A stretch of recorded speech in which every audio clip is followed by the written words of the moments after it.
Al-Fatihah.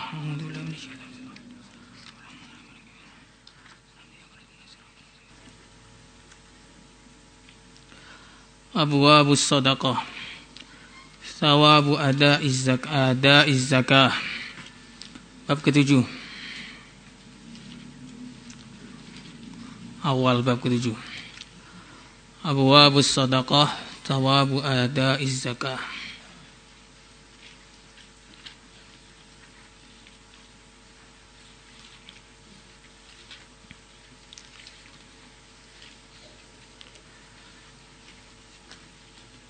Awal bab sedekah.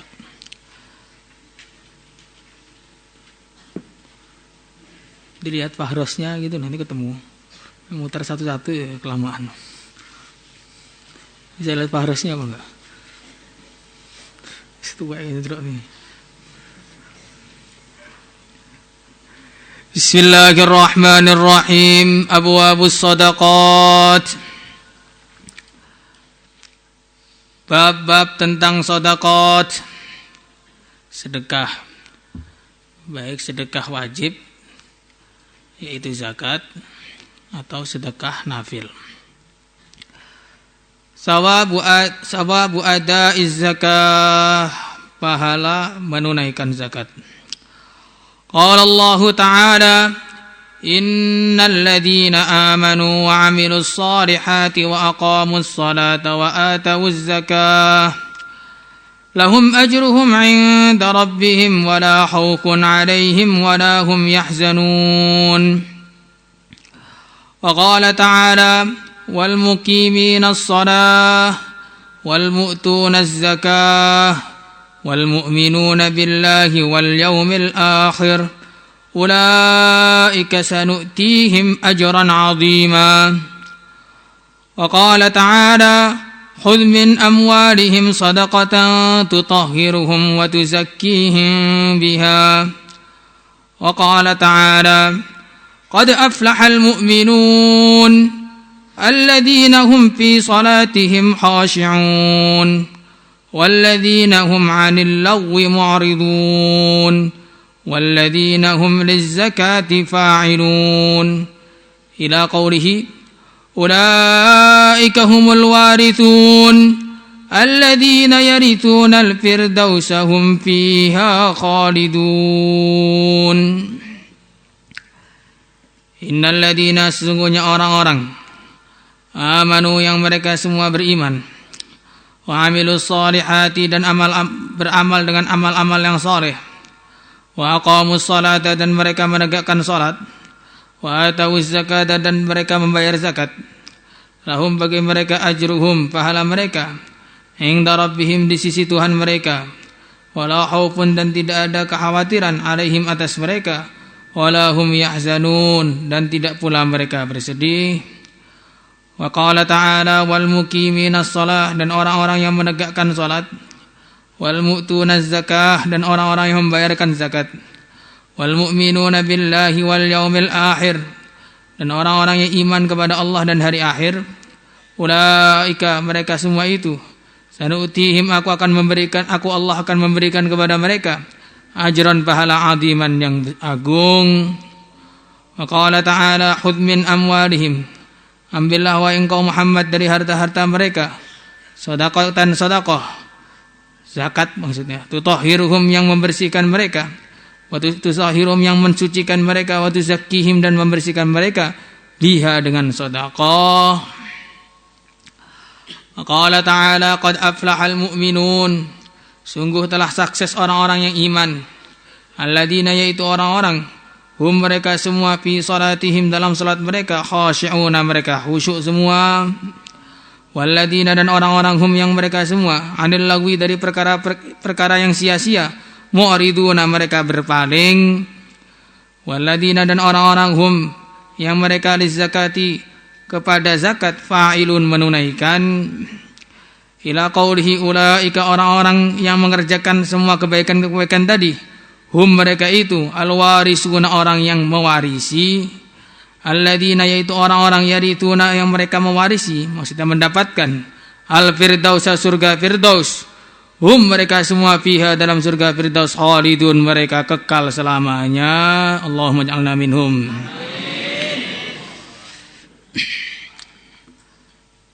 Innal ladzina amanu, sesungguhnya orang-orang yang iman.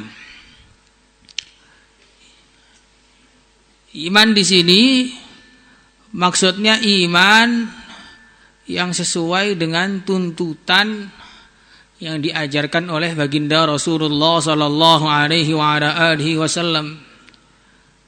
Sebagaimana dalam hadis sahih riwayat Muslim yang sudah sering kita baca itu, di Arba'in juga ada. Malaikat Jibril datang kepada Nabi. Beliau bertanya, mal iman, apakah iman itu? Maka Nabi menjawab, an tu'mina billah wa malaikatihi wa kutubihi wa rusulihi wal yaumil akhir wa tu'mina bil qadari khairihi wa syarrihi. Jadi syarat iman yang akan menghasilkan kebaikan-kebaikan, yang akan menghasilkan kenikmatan-kenikmatan, yang akan menghasilkan kesuksesan-kesuksesan di masa yang sekarang dan waktu-waktu yang akan datang, itu harus lengkap iman kepada 6 perkara tadi. Pertama, iman kepada Allah. Percaya bahwa Allah itu ada, yang menciptakan dunia dan segala isinya, berkuasa di alam semesta, dan Allah adalah zat yang esa. Ini iman kepada Allah. Percaya bahwa Tuhan itu hanya Allah, dan Tuhannya hanya satu, bukan Tuhan 3, apalagi Tuhan 300. Seperti orang-orang Mekah, Tuhannya 300. Mereka mengatakan aja'alal alihata ilaha wahida inna hadza la syai'un ujab.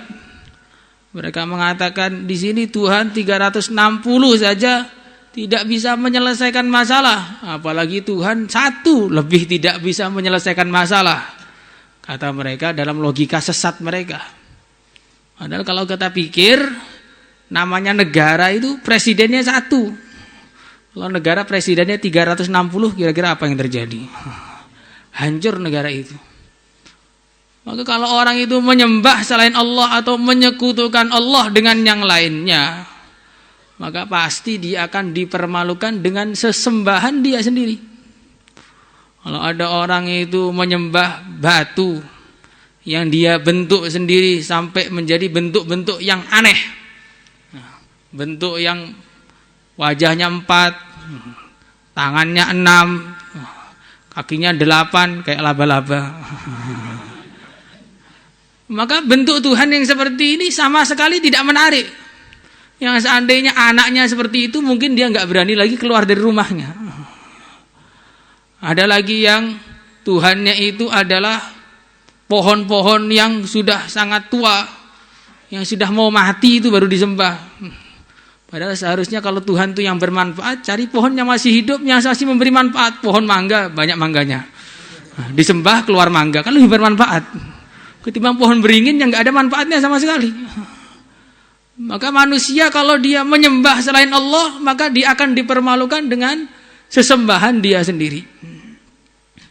Sampai pada zaman dahulu, saking anehnya Tuhan-Tuhan orang kafir, sampai turun ayat, afara'aita man ittakhadha ilahahu hawah. Jadi dalam sebagian tafsir dikatakan, maksudnya pada zaman dahulu orang-orang kafir kalau safar, maka mereka membawa Tuhan sebagai pelindung. Lah kok di tengah jalan kira-kira ada batu yang lebih bagus, maka Tuhan yang lama dibuang, ambil Tuhan yang baru. Maka namanya ini habis sepah manis dibuang, ini bukan berlaku untuk mantan, tapi berlaku juga untuk Tuhan. Ini orang zaman dahulu seperti itu. Sangat tidak ada manfaatnya. Dipermalukan oleh Tuhannya sendiri. Ketika orang itu tidak menyembah Tuhan yang hakiki, yaitu Allah Subhanahu wa taala. Yang kedua, iman kepada malaikat. Makhluk-makhluk yang suci, yang la ya'sunallaha ma amarahum wa yaf'aluna ma yu'maru. Dan malaikat ini jumlahnya banyak. Bukan hanya 10 saja. 10 itu yang wajib kita imani secara tafsil, secara terperinci. Tapi yang lain banyak. Malaikat hafadzah, malaikat pencatat amal, malaikat membawa ilham, malaikat membawa rizki, malaikat yang menurunkan hujan, dan malaikat-malaikat yang nulis ketika orang itu Jumatan. Yang mana kalau khotibnya sudah datang, maka malaikat itu sudah akan menutup catatan amalnya. Nah, kalau kita datangnya setelah khotib naik, berarti kita sudah tidak dapat pahala Jumatan pada hari itu. Ataupun dapat sedikit, apalagi kalau dari selatan baru lewat pas komat. Nah, itu nggak tahu bagaimana itu pahalanya itu. Malaikat-malaikat Allah yang jumlahnya banyak. Wa ma ya'lamu junuda rabbika illahu. Tidak ada yang tahu pasukannya Tuhanmu kecuali hanya Tuhanmu saja. Dikatakan di langit sana ada Baitul Ma'mur, yaitu Ka'bahnya malaikat, yang setiap hari ada malaikat yang jumlahnya 70.000 tawaf di situ. Setelah mereka tawaf, mereka akan pergi meninggalkan itu ke suatu tempat yang tidak diketahui oleh Allah dan tidak akan balik lagi untuk selamanya. Dan datang lagi 70.000 yang baru lagi, 70.000 lagi, 70.000 lagi, 70.000 lagi. Maka jumlahnya tidak ada yang tahu sama sekali kecuali yang menciptakannya, yaitu Allah Subhanahu wa taala. Iman kepada para malaikat. Iman kepada kitab Allah, yaitu Al-Qur'an, yang dijaga oleh Allah Subhanahu wa taala, tidak akan bisa diubah. Inna nahnu nazzalna dzikra wa inna lahu lahafizun. Tidak akan bisa diubah. Maka Quran ini sampai hari kiamat tidak ada satupun yang bisa mengubahnya, merubah walaupun satu huruf dari Al-Quran. Kalau ada berita mengatakan Al-Quran sudah dirubah, kita harus risau. Maka kita harus merisaukan yang membawa berita. Karena dia itu berarti nggak percaya kepada Al-Quran itu sendiri. Lebih percaya kepada kata-katanya orang kafir daripada firman-Nya Allah Subhanahu wa taala. Tidak bisa dirubah dan tidak bisa ditandingi oleh siapapun. Qul ini jitama'atil jinn wal ins ala ayatu bimisli hadzal Qur'an la ya'tuna bimislihi walau kana ba'duhum li ba'din dhahira.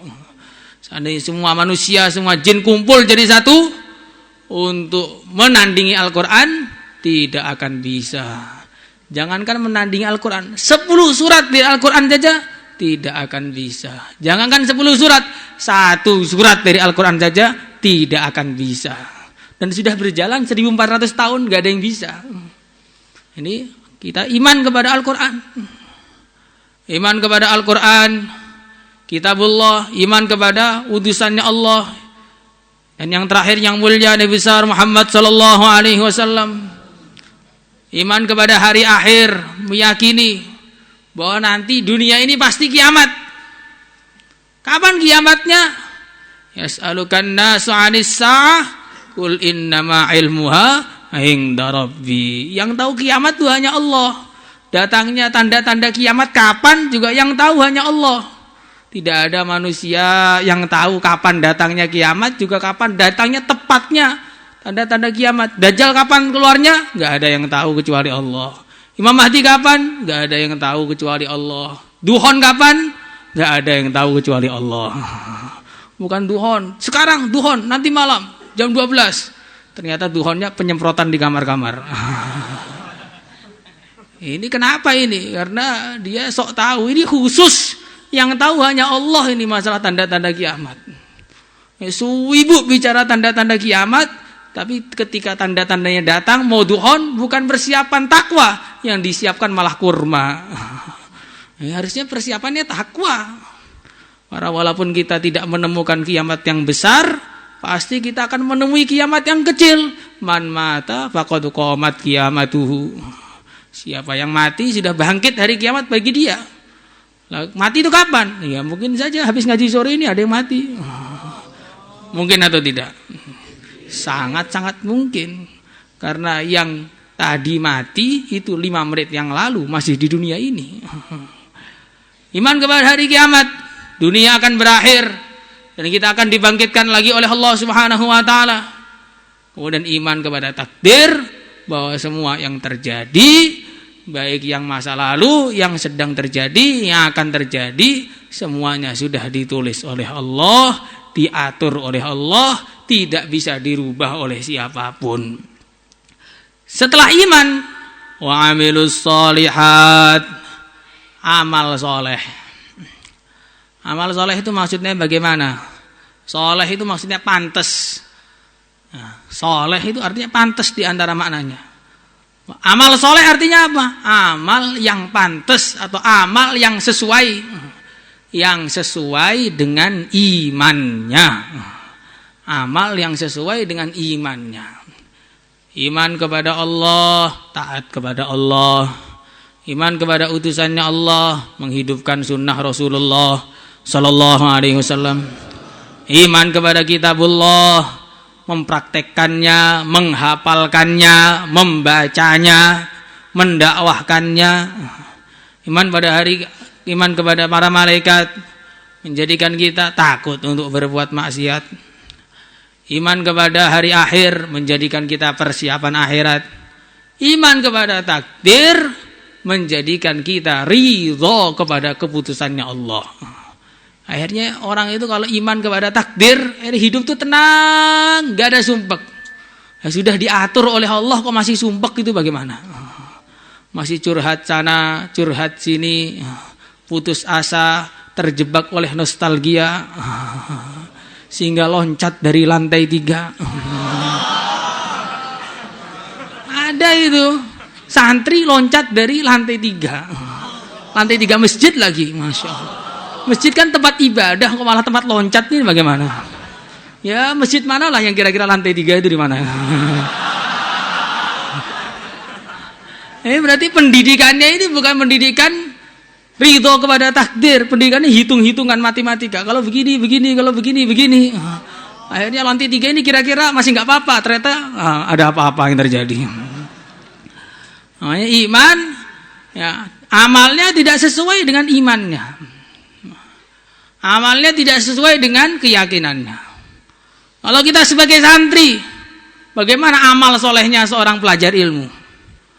Amal solehnya seorang pelajar ilmu yang ngaji yang sungguh-sungguh, mutalaah yang sungguh-sungguh, ya, belajar yang sungguh-sungguh, itu namanya amal soleh bagi seorang santri. Di antaranya begitu. Santri waktu imtihan tidak mau belajar. Alasannya imtihan itu nilai di dunia itu. Kenapa bilang gitu? Karena dia juara 2. Kalau juara 1 kayak Trangkil beda lagi ceritanya.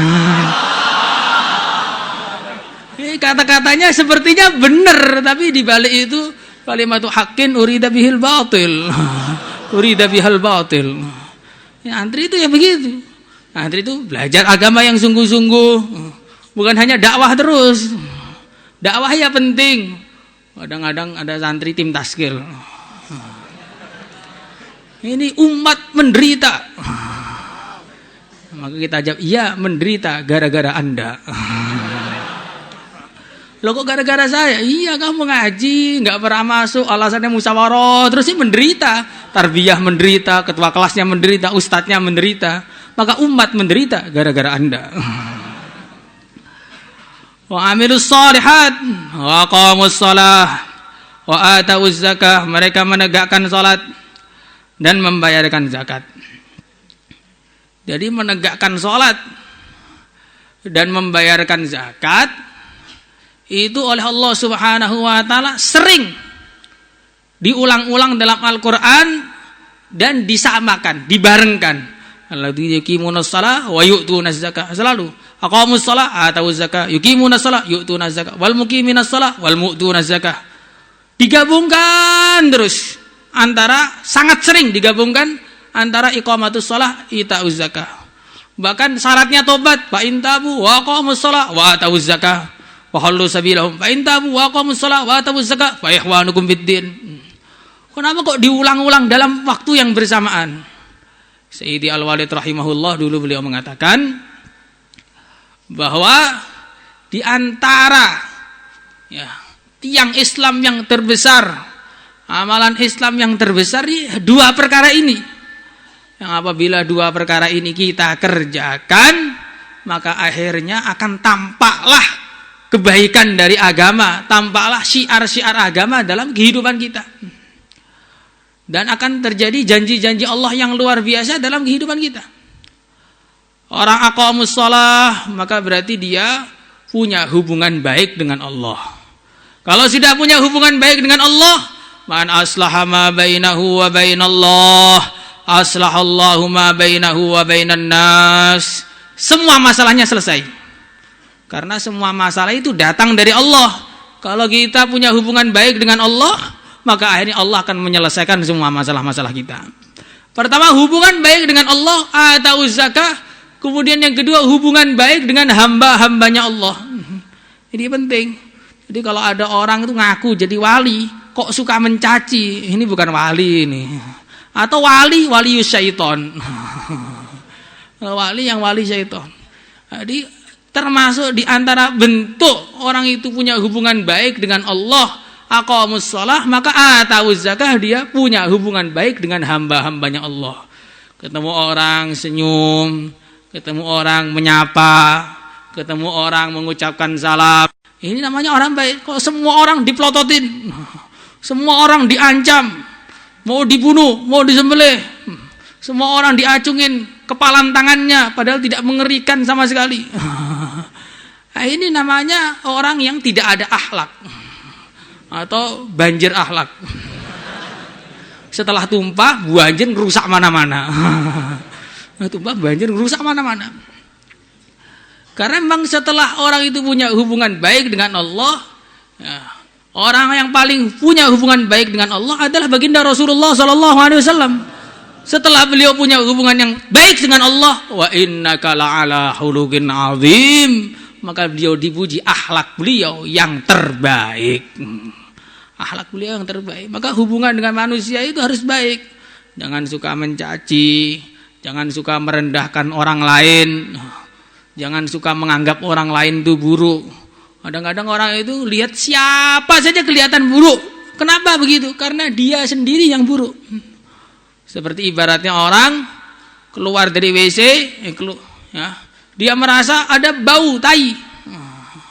Datang ke rumah ketemu anaknya bau tai, ketemu istrinya bau tai, ketemu ayahnya bau tai, ketemu gurunya pun bau tai. Baca Al-Quran, Qurannya bau tai. Bau semua, kenapa? Ternyata hidungnya tadi kesumpelan tai. Hidungnya kesumpelan tai, semua julek semua. Oh, ada orang lihat orang kok semua rendah, ini goblok. Ternyata dia sendiri paling goblok. Ini orang nggak berharga, ternyata dia sendiri tidak ada harganya sama sekali di sisi Sang Pencipta. Kalau orang itu mulia, maka lihat orang itu orangnya mulia semua, karena dia juga orang mulia. Tapi kalau orang itu orang hina, semua dianggap sama dengan dia. Almar'u yaqisu ala nafsi. Kita harus punya hubungan baik dengan hamba-hamba Allah, itu harus punya hubungan baik. Dan kalau orang itu menegakkan membayar zakat, maka akhirnya yang terjadi az-zakah itu diantara maknanya ziyadah, bertambah. Harta yang dikeluarkan bukan jadi berkurang, harta yang dikeluarkan malah bertambah-tambah, tidak ada habisnya.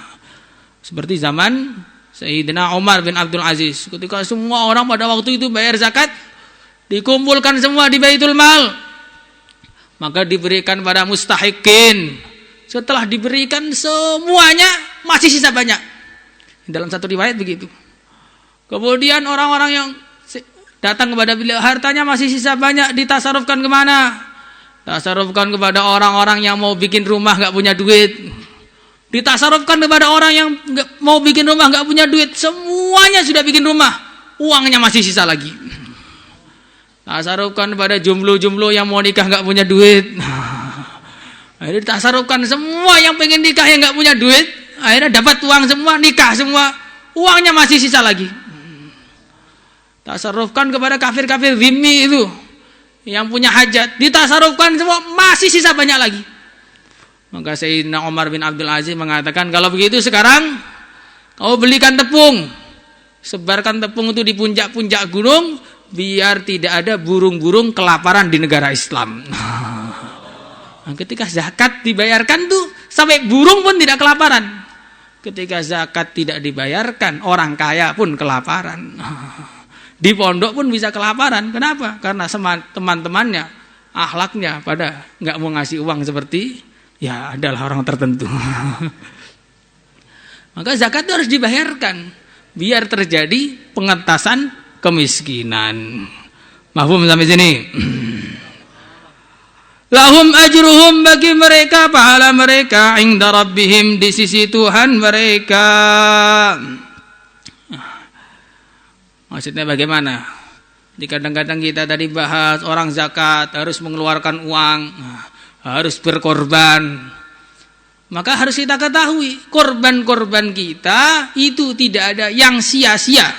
Karena semua korban-korban kita itu sudah dihitung oleh Allah Subhanahu wa taala, bahkan pahalanya dilipat gandakan sampai tidak ada yang bisa menghitungnya.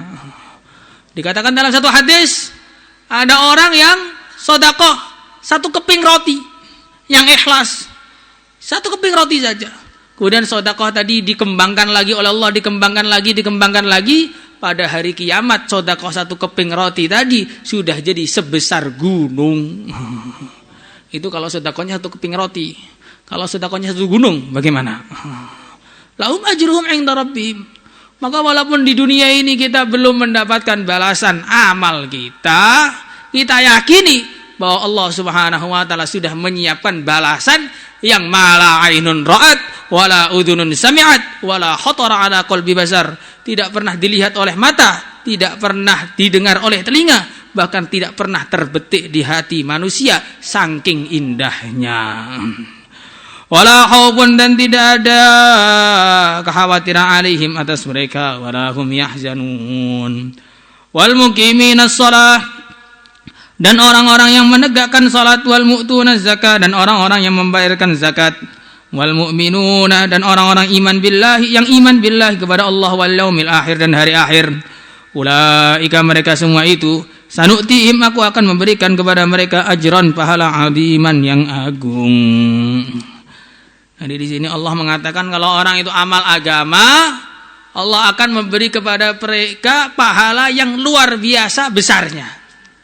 Dan kalau Allah sudah berfirman besar, sudah tidak bisa dibayangkan.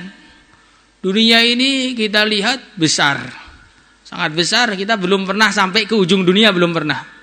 Bahkan ke ujung kota kita saja belum pernah. Dunia besar, langit pun besar. Tapi dunia yang begitu besar ini dikatakan oleh Allah nilainya sama dengan, bahkan lebih rendah daripada satu sayap nyamuk. Ini dunia yang begitu besar ini, perasaan kita itu nilainya di sisi Allah hanya seperti kurang dari satu sayap nyamuk nilainya. Nah, kalau Allah sudah katakan ini aziman pahalanya, sudah tidak bisa dibayangkan lagi besarnya apa, itu nggak bisa dibayangkan lagi. Karena itu Tuhan, Allah itu Tuhan yang berkuasa atas segalanya tanpa ada batas. Maka kalau Allah memberi pahala, maka pahalanya juga nggak ada batasnya. Sebaliknya, kalau Allah menyiksa juga siksanya tidak ada batasnya. Maka berbalaklah cari pahala, jauhilah perbuatan dosa. Insyaallah. Khudh min amwalihim shadaqatan tutahhiruhum wa tuzakkihim biha. Nah, ini fungsi zakat. Jadi fungsi zakat secara zahir, secara fungsi zakat secara batin. Fungsi zakat secara batin, secara rohani, zakat itu akan membersihkan hati kita, membersihkan rohaniyah kita. Artinya apa? Ada perkara-perkara, kotoran-kotoran dalam hati yang tidak bisa dibersihkan kecuali dengan zakat. Ada perkara yang tidak bisa dibersihkan kecuali dengan sholat. Ada yang tidak bisa dibersihkan kecuali dengan dakwah. Ada yang tidak bisa dibersihkan kecuali dengan zikir. Ada yang tidak bisa dibersihkan kecuali dengan ngaji. Ada juga yang tidak bisa dibersihkan kecuali dengan mengeluarkan uang. Ini apa diantaranya? Hubbud dunya. Hubbud dunya dalam hati itu tidak bisa dikeluarkan kecuali dengan kita mengeluarkan uang. Kalau kita itu hari-hari perhitungan terus sampai mati hubud dunya terus. Walaupun sudah ngaji 10 tahun, ya masih hubud dunya. Padahal ngajinya itu pagi ngaji Quran, ya, siang belajar diniyah, malam manzil. Tapi kalau perhitungan, akhirnya sudah 10 tahun hatinya masih hubud dunya.